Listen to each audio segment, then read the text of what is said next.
Have you ever had two Python projects that used two different versions of the same library? Well, Python global environment can only support a single version of the library, or else there would be a conflict. So what do? Do you choose one project or the other? Well, no, this is not the solution. The solution is to use virtual environment. So what's a Python virtual environment, or venv for short? Well, it's an isolated space where you could install libraries. It will spare you any conflicts, okay? So let me show you how that works in practice. So we're in a project.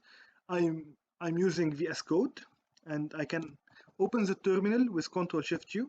Here we go. And then let me show you what I have as packages globally. And you can see I have many. Well, I don't want to conflict with them. So what do?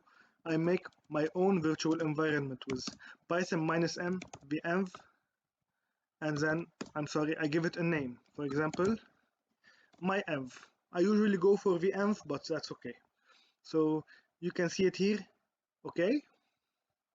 And then to activate it, and I have to activate it each time I want to use the Python files in this project, okay? So on Windows, I go the name, then scripts, then activate. But if I was on Linux-based systems, I would go with source, the name, and then bin/activate, okay? If I was on a Mac, well, I would never be on a Mac, but I think you can use the same command, okay? So now we have it activated. We can see what's inside, and well, there should be nothing because it's still a baby. So let's install something. I will install OpenCV because I can.